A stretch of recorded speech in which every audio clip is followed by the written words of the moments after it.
Cake செய்ய போகிறோம். கேக்குக்கு 1 கப்பு கோதுமை மாவு, அதாவது 1/4 கிலோ. 1 கப்பு கோதுமை மாவு, 1 கப்பு சர்க்கரை. சர்க்கரையை நான் மிக்சியில் போட்டு பொடி பண்ணி வச்சிருக்கேன். 1 கப்பு சர்க்கரை.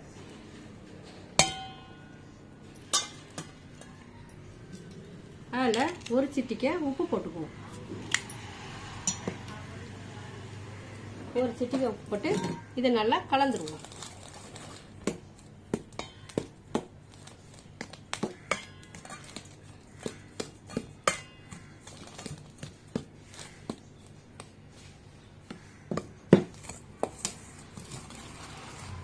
நல்லா கலந்தாச்சு. இப்போ இதில் கொஞ்சோண்டு ஏலக்காய் பொடி போட்டுக்குவோம். கொஞ்சம் ஏலக்காய் பொடி,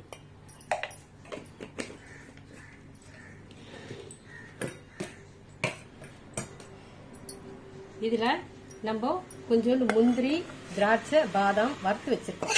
அதை போட்டுக்குவோம். அப்படியே கலந்துக்குவோம்.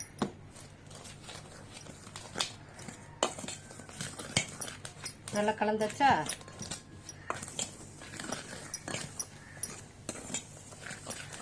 இப்போ நான் கொஞ்சம் தயிர் எடுத்து மிக்சியில் ஓட்டி வச்சிருக்கேன். அதை அப்படியே ஊற்றிக்குவேன். ஏன்னா கட்டி முட்டி இருக்கக்கூடாது தயிரில், அதனால மிக்சியில் அரைச்சி வச்சு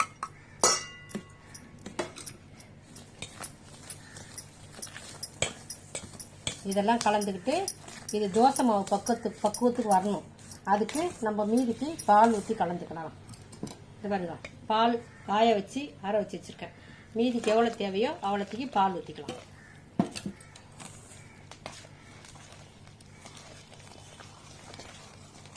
நம்மளுக்கு ஒரு தோசை மாவு பக்குவத்துக்கு வரணும்.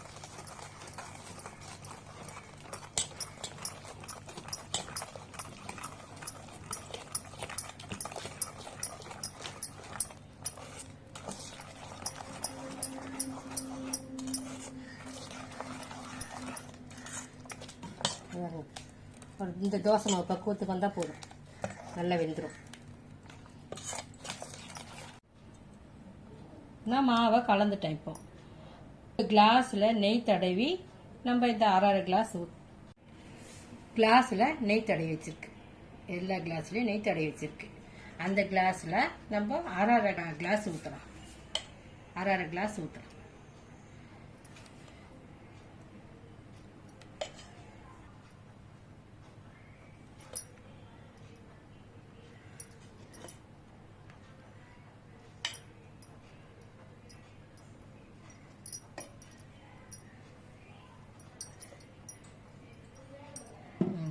இது வேகத்துக்கு நம்ம இப்போ இட்லி கொண்டாடுங்க. இது மேலே 2 இது போட்டுக்கோங்க. முந்திரி திராட்சை வறுத்தது இருந்தால் 2 போட்டுக்கோங்க.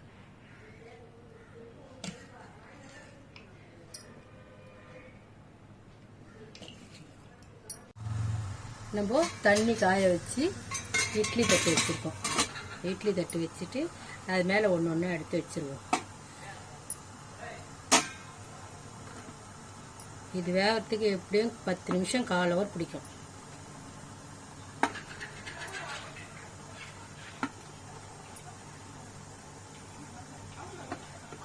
இது நம்ம நல்லா வேகட்டும். மூடிடுவோம்.